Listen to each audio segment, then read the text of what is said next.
फैज़ भाई, सबसे पहले तो आपका बहुत-बहुत स्वागत है हमारे चैनल पे। और आपका जैसे आप सोशल मीडिया पे भी एक्टिव रहते हैं और आपका एक बिज़नेस भी अलग है। तो सबसे पहले आपका मैं बहुत-बहुत शुक्रिया अदा करना चाहूँगा हमारे शुक्रिया। लिए टाइम निकालने के लिए। अभी हैदराबाद में इलेक्शन का माहौल है और इलेक्शन की शायद ही इससे पहले जितनी भी इलेक्शन हुई है एमपी के, इतना ज़्यादा एमआईएम को टेंशन हुआ होगा, क्योंकि बीजेपी इस बार ऐसे एक कैंडिडेट को ला करके खड़ा की हुई है जो एक हिंदुत्व का वो फेस है। तो सबसे पहले मेरा क्वेश्चन यही रहेगा, आप इस पे अपना कमेंट करना चाहेंगे, क्या बोलना चाहेंगे? देखिए, इलेक्शंस की बात जो आप कर रहे हैं, एमआईएम 40 साल से जी। हैदराबाद की जान बनी हुई। तो हराना तो बहुत ही मुश्किल है। रही बात जो जो नए कंटेस्टेंट है मैडम, जी।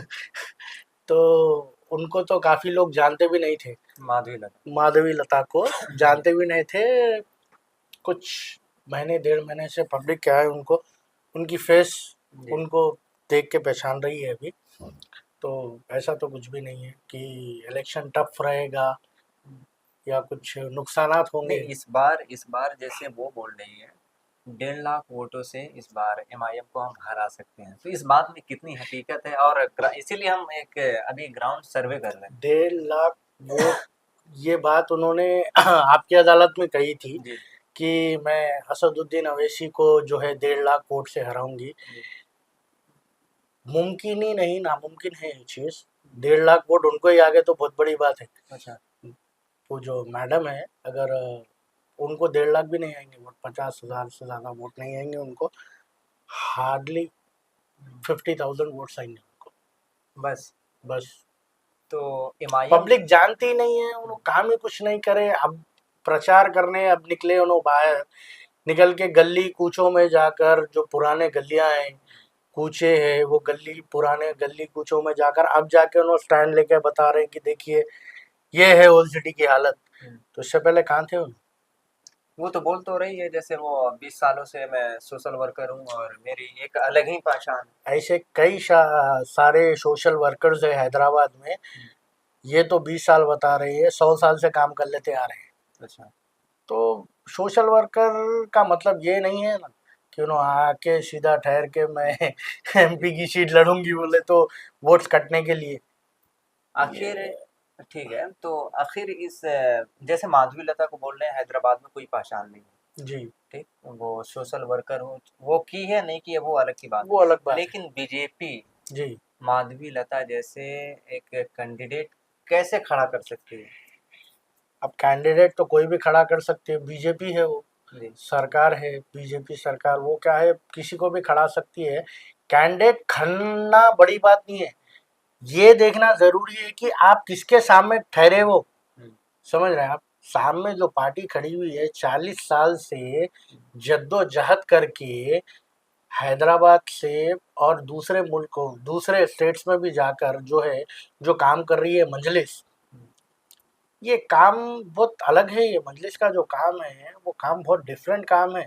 जी। वो लोग जो काम करते हैं, साहब असद साहब और अकबरुद्दीन अवैसी साहब, और मैडम ने एक और मुद्दा भी उठाया था कि आपकी अदालत में, कि यहाँ पर बच्चों को हम्म। पढ़ाई नहीं मिलती। हाँ, जैसे वो ये था कि 8-8 10-10 बच्चे पैदा करते हम्म, हैं। यहाँ की औरतें 8-8 10-10 बच्चे पैदा करते हैं, जी। लेकिन उनकी पढ़ाई नहीं हो पाती, उनकी पूरी लाइफ बेकार जाती है।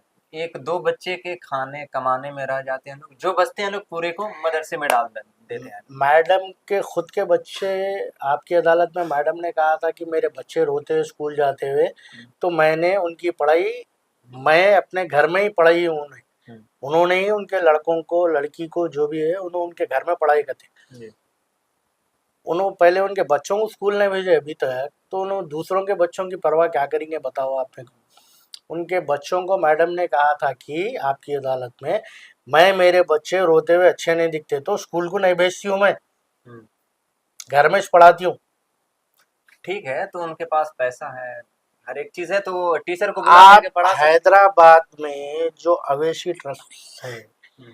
जो अवेशी स्कूल्स है, अभी फातिमा नगर कैंपस बोल के एक रिसेंटली एक 6-8 महीने जो है सो हुआ है वो, जी। बल्लागुड़े पे ओपन होके, आप यकीन नहीं मानेंगे, कई कई सारे मुसलमान लड़के लड़कियां वहां से पढ़ रहे हैं। जी इंशाल्लाह अल्लाह चाहा तो आगे चल के वहां से डॉक्टर्स बनेंगे वो लोग, इंजीनियर्स बनेंगे, आईपीएस आईएएस। ये पूरा स्टडीज वहां पे चल रहे हैं। ये प्रोग्राम अब से नहीं, जी जमाने से चलते आ रहा है। और कई सारी अकबरुद्दीन अवैसी साहब के स्कूल्स है, जी। उसमें पढ़ाई चल रही है। तो फिर हैदराबाद के बच्चे कहाँ पढ़ रहे हैं फिर? और एक और क्वेश्चन, जैसे उन्होंने एक बात बोली थी, हैदराबाद के जैसे औरतें होती है, जी तो जो लड़की होती है उनको आउट ऑफ कंट्री भेज करके उनकी 8-8 10-10 उनकी एक 60-70 साल के मर्द से शादी की जा रही है। इस बात में कितनी हकीकत है? पहले तो मेरे को ये चीज बोलने में शर्म आ रही है कि वो खुद औरत रह के एक औरत के बारे में इतनी वाहियात बात कर रही। जी ये सबसे बड़ी गलत बात है। और उनको ये चीज़, जब आप पॉलिटिक्स में उतरते हैं तो ये सारे बातें करना शोभा नहीं देता। तो ये चीज़ जो कर रहे हैं उन्होंने, वो बहुत गलत है। तो अगर ये ऐसा शादी कराते थे तो उन्होंने होली जहाँ पे खेल रहे थे, जी रिसेंटली उन्होंने बताया था कि होली चल रही थी, हमारे लड़कियों को जो है सो होली गिर रहे नाच रहे कर रहे थे, तो वीडियोस दे रहे थे बोल के।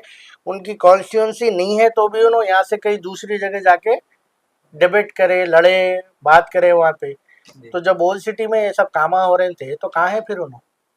जब ओल्ड सिटी में कोई लड़की को 80 साल 90 साल की आदमी से शादी करा रहे हैं, तो जब कहाँ गए थे उन्होंने? हम्म, उनसे पूछना चाहिए। उनसे पूछना, आप मीडिया, आप सवाल करना उनसे, कहाँ गए थे उन्होंने जब चलिए। जब ये सब काम हो रहा था? तो जब कहाँ गए थे वो? जी जैसे एक और मुद्दा जैसे उठ रहा है, अभी रिसेंटली एक एक वीडियो वायरल हो रहा है, शायद आप भी कहीं देखा जी हाँ। होंगे। वो मस्जिद के ऊपर जो तीर जैसा वो एक्टिंग करना, जी। तीर मारने जैसा, तो कैसा देखकर वीडियो कैसा एक्टिंग लगा? क्या उन्होंने? मतलब सुकून मिला, अच्छा नहीं, लगा या नहीं? क्यों सुकून मिलेगा? बोलो तो आप वो आप आप बताइए। हम मुसलमान हैं, हमें ऐसे वो पोज मारकर जो तीर कमान भेज रहे हैं, कर रहे हैं, वो सब चीज़ें बहुत गलत है। और उन्होंने तो एक्टर है, उनको एक्टर्स का अवार्ड मिलना चाहिए। वो ज़बरदस्त जो बात को उन्होंने फिर पलटा दिए एक ही सेकंड में, कि मैं गली में मार रही थी तीर, रोड पे मार रही थी तीर, आसमान में मार रही थी तीर। खैर, तीर कहीं भी मारो, तीर से पतंग कटने वाली नहीं है। अच्छा, पतंग आसमान आपको में। लगता है पतंग और तीर में लड़ाई है? अरे लड़ाई किससे होती? मुकाबला किससे होता? मुकाबला जो है, सामने वाला अगर ताकतवर रहा तो उससे मुकाबला होता है। इनका कोई वजूद ही नहीं है, इनका कोई नाम ही नहीं है। सीधा इलेक्शन से 1 महीना 1.5 महीना पहले आके ठहर के, मैं इलेक्शन लड़ रही हूँ, मैं 20 साल से जो है सो सोशल वर्कर हूँ, मैं ये काम करी वो काम करी, बोल तो कोई मानने वाला है नहीं है बात। आप ये बात बोल रहे हैं इनका कोई वजूद नहीं है। नहीं है। वजूद नहीं था उस वक्त तक जब ये बीजेपी में नहीं थे। अब तो बीजेपी के कैंडिडेट हैं। बीजेपी भारत के की अभी सबसे बड़ी पार्टी बनी हुई पार्टी रहने के बावजूद भी हैदराबाद में असदुद्दीन अवैसी साहब को कोई नहीं हिला सकता। है। अच्छा। कोई नहीं हिला सकता, चाहे वो बीजेपी रहो, चाहे वो कोई और पार्टी रहो, कोई साहब को नहीं हिला सकता। अल्हम्दुलिल्लाह, तमाम हैदराबाद के और दूसरे स्टेट्स के लोगों की दुआ है उनके साथ, सेहत है उनके साथ।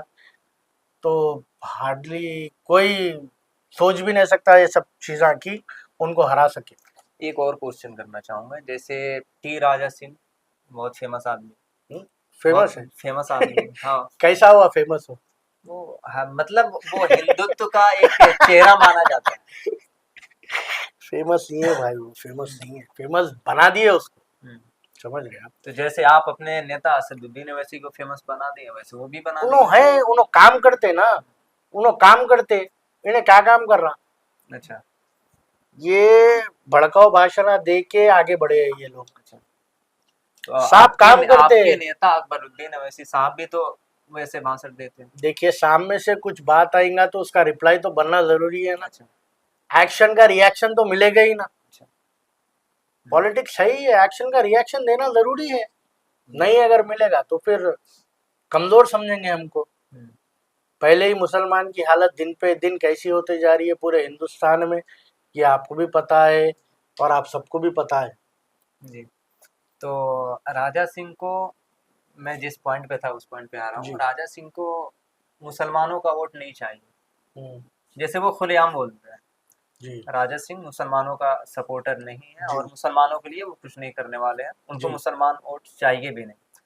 माधवी लता मुसलमानों को बचाना चाहती है, मुसलमानों को ओवैसी के जाल से निकालना चाहती है और मुसलमानों के लिए वो कुछ माइनॉरिटीज़ के लिए वो हर वक्त लड़ती है। वही वही उनकी बीजेपी पार्टी में वही एक दूसरे के सपोर्ट में नहीं है वो लोग। हम्म, एक एक एक तरफ एक जना बोलता कि भाई हमको मुसलमानों की सपोर्ट नहीं चाहिए, एक तरफ एक जने आके बोलती है कि नहीं मुझे मुसलमानों की मदद करना चाहिए। तो ये क्या है, वो लोग ही अपने आप में अंदर एक कॉन्फिडेंट लेवल में नहीं है, सिर्फ जहाँ जा रहे हैं जो मुंह को आया बोल दे रहे हैं। समझ रहे हैं आप? तो वैसा नहीं होता वैसा।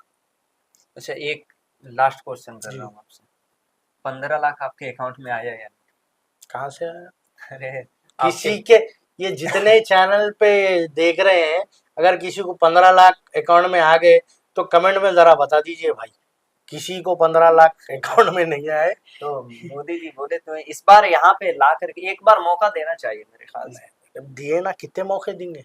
यहाँ हैदराबाद में, हैदराबाद में तो चांस ही नहीं है, मौका मिलता ही नहीं है यहाँ पे।